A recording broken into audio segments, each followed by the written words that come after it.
You're watching CarTell.tv and I'm Jenny. Today I've got the all-new premium Mazda CX-90. This is not just any vehicle for Mazda. It's Mazda flexing to showcase their most advanced technology, luxury and sustainability in what is their largest, most powerful and most premium SUV to date. Manufactured in Mazda's Japan Hofu plant, the CX-90 comes in 3 variants. CX-90 Azami, CX-90 Touring and CX-90 GT. So Mazda keeps stressing to us that this is not a replacement for the CX-9, but is it really that different?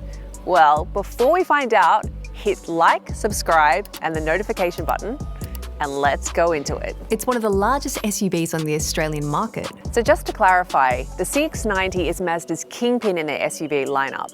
And they've gone design-wise for a less is more approach. Adhering to the Kodo-Soul of Motion design philosophy, first seen with the XC60 mid-size SUV. So this is definitely a refined version of Mazda's renowned aesthetic, which they've been using for over a decade. But to the everyday person, is the premium difference obvious? But here's where Mazda really lean into their Japanese heritage. They are masters in the art of perfecting, and the CX-90 is an example where that true artisan approach applies. This design approach uses light and shadows to create a dynamic yet elegant exterior. The front is very elegant and confident, and I like the way the light bounces off the bar. The side view of the CX-90 is clean and emphasizes light reflections. It looks poised to move and has sort of this dynamic fluidity. There's either 19 or 21-inch rims, depending on the trim. The rear is unified by these horizontal lights which wrap around to the body, and it's definitely very in keeping with the Mazda style. The Kodo-Soul of Motion design philosophy, as we mentioned before, presents the XC90 as the perfect blend of functional design and aesthetic appeal, with captivating movement and a dignified presence. Mazda are obviously very attached to the design aesthetic, and according to them, behind every small aspect, there's quite a detailed thought process and meaning. The CX-90 is available in Australia with 2 powertrains, a turbocharged 3.3-litre petrol inline 6-cylinder engine called G50E and a turbocharged diesel inline 6-cylinder engine called D50E. Both engines feature M-hybrid boost technology and are paired with an 8-speed auto transmission and full-time iActive all-wheel drive. It's an all-new architecture and it's actually rear-based. The petrol G50E engine generates 254 kilowatts of power and 500 newton meters of torque, with a fuel efficiency of 8.2 litres per 100 kilometres. The diesel D50E, designed for high efficiency combustion, produces 187 kilowatts of power and 550 newton meters of torque and offers approved fuel efficiency of 5.5 litres per 100 kilometres. And a plug-in hybrid variant will be added to the lineup next year. These engines, along with Mazda's iActive all-wheel drive and Mazda Intelligent Drive Select, MyDrive, provide the CX-90 with excellent handling in various situations. Furthermore, the SkyActiv Drive 8-speed auto transmission ensures smooth gear transitions and enhances the overall driving experience. Mazda are masters at driver connectivity, and what I mean by that is that you totally feel connected to this vehicle. And yes, we say that sometimes, but I really mean it.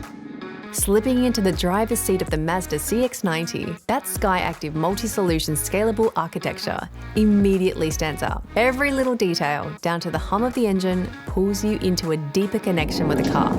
You totally forget the size of this SUV. Even in corners at high speeds, there's no lurchiness or even that dreaded boatiness. That precision and control, it's almost surreal. The way the X90 handles corners, it's as if the car's anticipating your every move, ensuring you feel grounded and connected. And you feel confident that this car can handle a lot more. Especially impressive considering how big and heavy this car is. Think about it, 3 distinct drive modes, sport, normal and off-road. Some cars might just list these for the sake of it, but in the CX-90, each mode truly transforms your driving experience. In switching between modes, there's a change in the responsiveness, which we expect, but what's really noticeable is the suspension setup, and that is quite different, and it's not always noticeable in other cars. And it doesn't end there. This vehicle responds to every nuance of the road, ensuring unparalleled traction and precision at every turn. Oh, another noticeable thing again is that power. It always feels like the car's just got more to give, even putting it through some pretty testing, winding roads at high speeds like this. Each push of the accelerator reaffirms this. Whether you're zipping through the city streets or testing its limits on an open stretch, the power delivery is really seamless.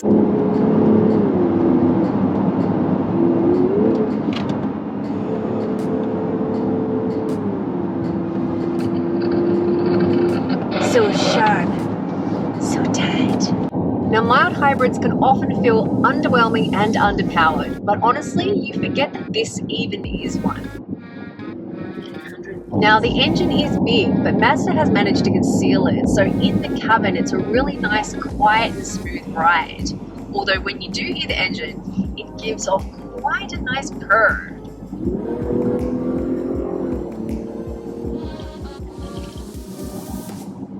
The petrol engine definitely sounds a lot nicer than the diesel. It's like a soft purr, reminding you of the power that lies beneath without being obtrusive.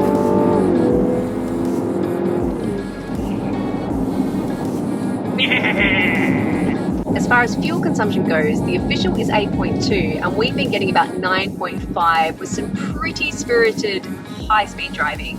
So in this day and age, that's not an amazing figure.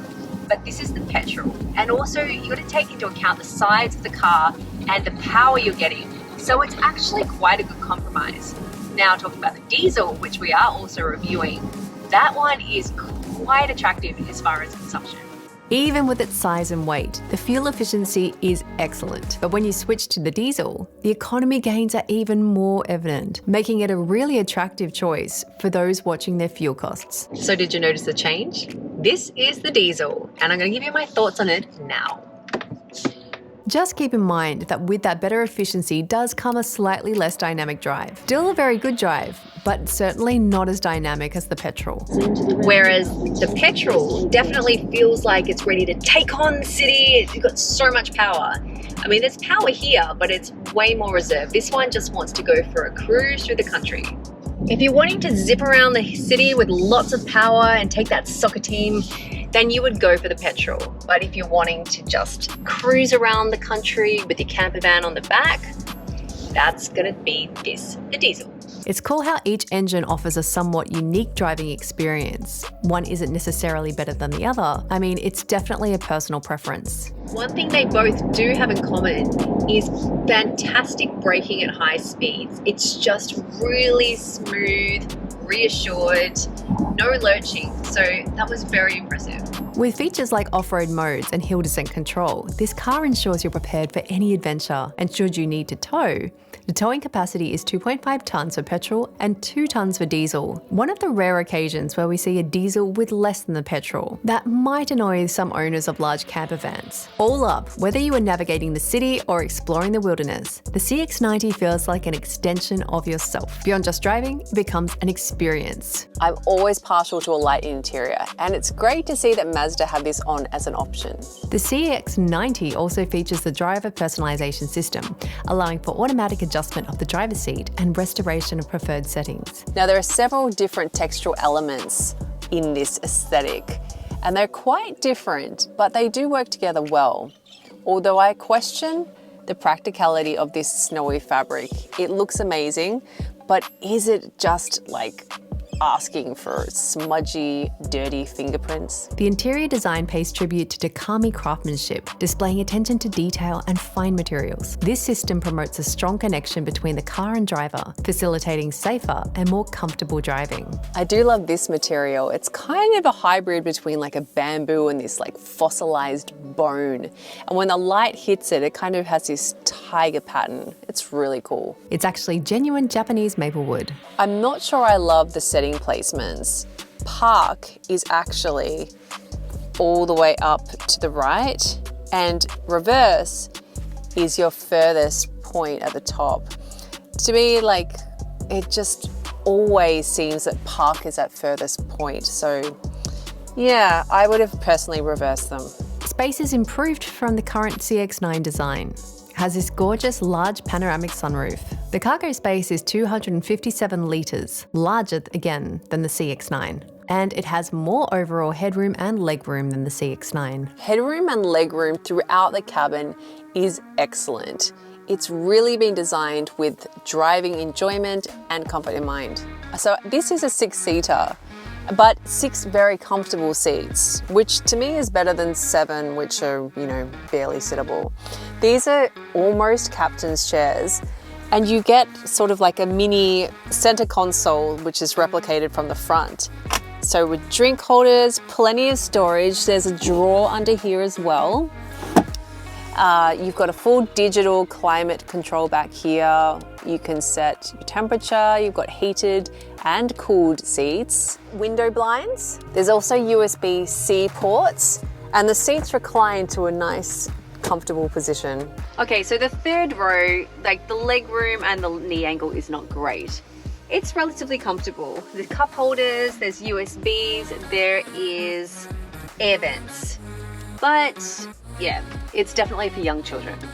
Lastly, the CX-90's HMI system enhances visibility and readability, providing necessary information via 3 main displays, while the Bose surround system enhances the driving experience. Let's look at some of the main CX-90 safety perks. That heads-up display is huge and super clear. One of the biggest and best I've come across. There's smart braking for cars and pedestrians, and Mazda's iActive Sense tech that's all about stopping trouble before it starts. The upgraded lane keep and blind spot monitors, on point for spotting traffic and cyclists. The adaptive LEDs light up the night, and if someone rear-ends you, there's tech to limit the drama. My top pick of the safety features is the 360-degree see-through view monitor, which you needed in an SUV this size. And for the unexpected, there's some solid protective features. Manufacturer's list pricing for the CX-90 starts at $73,800 for the petrol touring. The diesel will cost you $2,000 more, but as you get to the top trim Azami, the diesel comes in cheaper at $92,540 and $93,655 for the petrol. And this is due to the diesel having better economy, and therefore the luxury tax has been reduced. The CX-90 is a significant addition to Mazda's lineup,